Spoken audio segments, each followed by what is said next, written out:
Today we're going to be reacting to the Minnesota Vikings epic 23-17 victory over the San Francisco 49ers. I think you can make a strong case that the Vikings are the best team in the NFC North right now. It's only been 2 games. I'm not trying to get too ahead of myself, but I think on both sides of the ball, from what I've seen, the Vikings are the best team in this division. Let's start off with their offense. Sam Darnold, guys, goes out there, completes 17 to 26 passes for 268 yards, 2 touchdowns. He did have an interception. Fred Warner picked him off. It was confusing why Darnold decided to go there, what he saw.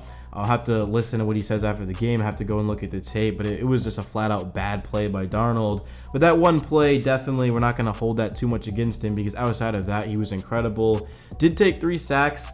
I thought Darnold did a good job of just extending plays and stepping up. Of course, he's going up against as good of a front as it gets in San Francisco. They've got Nick Bosa, who was wreaking havoc in this game. But for the majority, Darnold did a good job of evading pressure. He also added in 32 yards with his leg. So, I mean, Darnold, guys, I mean, he had 300 yards. Like, Darnold was great in this game. He's someone who I didn't think that highly of coming into the offseason because I was thinking, yeah, I get it. Kevin O'Connell's calling the plays. Justin Jefferson, T.J. Hawkinson when he comes back, Aaron Jones, Jordan Addison did not play in this game, which is definitely he was missed, but Jalen Nailor stepped up more in him in a bit.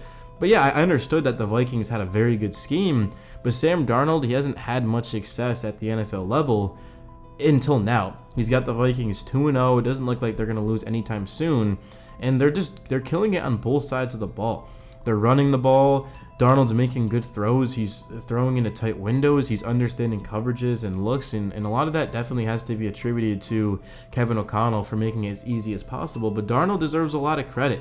I mean, he looks legit. He's played some of the best quarterback that I've seen so far, and I watch every single game on NFL Plus. I go back. I've already watched like 4 games today. It's 6:40, so Central Standard. So Darnold, I've been very impressed by Darnold. I have, especially considering the fact that the Vikings made a bold decision to let Kirk Cousins walk in free agency and to bring in Darnold. Not only is Darnold significantly cheaper and younger, but he's played significantly better. Now Kirk maybe bounces back against Philadelphia tomorrow night. We'll wait and see on that. But I mean, wow, what a decision to pay Darnold 1-year cheap deals. I think it was like $7 million, right? And then you go out and you draft J.J. McCarthy. You don't have to give up basically anything to get him.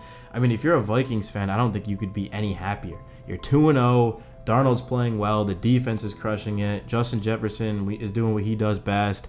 Aaron Jones and Ty Chandler look like they're going to be fun for the rest of the season. Jalen Nailor, he stepped up big, 3 for 54 and a touchdown without Jordan Addison. Of course, we're talking about a 6th-round pick last year. I mean, Nailor had a good preseason. I know Justin Jefferson likes him a lot. I think he's going to be a big player. Looks like he's gonna be able to contribute all year for the Vikings. Very, very good for them. But we've got to talk about the defense and special teams because, yeah, the offense was fantastic, but man, was the defense and special teams unbelievably good. Brock Purdy was sacked 6 times. He threw an interception. He lost a fumble that was recovered by the defense. It was a defensive tackle for Minnesota. The Vikings blocked a punt, which ended up ultimately leading to 3 points. There was also a muff punt by a returner that, thankfully for the Niners, one of their defensive backs was able to dive on top of it. That was almost another turnover, which would have been a disaster. Jordan Mason, 20 for 100 and a touchdown. Jordan Mason was awesome in this game. Deebo Samuel was awesome in this game, 8 for 110. George Kittle, I thought, had a good game, a very good game. Brandon Ayuk was quiet, 4 for 43. Juwan Jennings, I just didn't think the Niners' offense was that great. I mean, it's supposed to be the best offense, or at least one of the best. Lions, Chiefs, I know those 2 teams bring. But it's like, you look at the Niners, they're supposed to be this high-powered offense that can move the ball at will, and they just couldn't. They had trouble doing it against the Vikings. The Vikings were more physical. They won up front. And they were just a better team. I mean, this was a strange game. Like I would have thought that the Niners would have went in there and just found a way to win, take care of business. That's what they're supposed to do and expected to do with their expectations. But the Vikings legitimately, they look like one of the best teams in football right now. I mean, I'm not even exaggerating. Again, I watch every single game. And if you just take away the expectations coming into the season, we'd be talking about the Vikings being able to win it all. I mean, Sam Darnold, he's not just some game manager. Like, he legitimately was making good throws, stepping up in the pocket. He knows the game well, and him and Kevin O'Connell just seem to have a bond that's only growing stronger and stronger. And yeah, for sure, JJ McCarthy's the QB of this team moving forward for the future. But I mean, Darnold is making a very strong case for him to be a starting quarterback for the foreseeable future. From what I've seen in the week 1 when he looked good, now week 2 against the Niners, he looks good. I mean, I've been extremely impressed. One of my biggest takeaways from week 2 when I make that video is going to be the high-level performance so far from Sam Darnold. He's been crushing it. Of course, the run game, that's what the Vikings want to establish. That's what they want to do. Ty Chandler, 10 for 82. Aaron Jones, 9 for 32. Another thing for the Vikings that I do want to address is that fumble by Aaron Jones. He lost the ball on the goal line. I mean, that would have made this game even more unreachable if Jones had been able to hold on to that. Fred Warner had a pick. He forced a fumble. Fred Warner was honestly superhuman in this game. He gave the Niners a chance when they never should have had it. But, I mean, really outside of those 2 mistakes, and those are such just lackadaisical mistakes. Like Darnold, I know he has a viral clip of him seeing ghosts, but that's not going to happen very often where Darnold throws that ball. And then also Aaron Jones fumbling is extremely rare, yet alone on the goal line.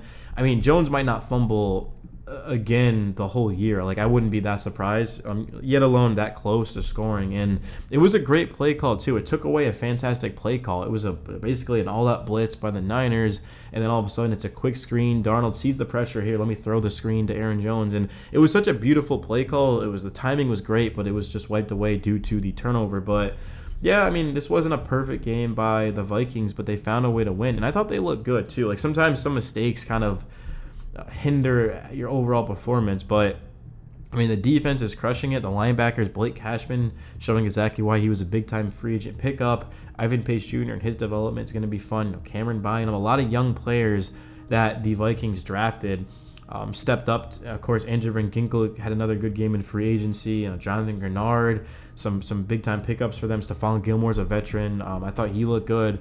Dallas Turner made a big mistake on special teams. I actually forgot about that now that I'm seeing his name. Should have been pinned inside the 5. But, yeah, it's a learning experience. Like, you have to realize that the Vikings are only going to get better. I mean, they just beat the defending NFC champs. I don't think they played their best possible game. I think they did a lot of good, right? I'm not trying to put them down. The Vikings, man, they look impressive. That's why I'm making an early video on them over all these teams because, I mean, this is a big win for them. But they're only going to improve.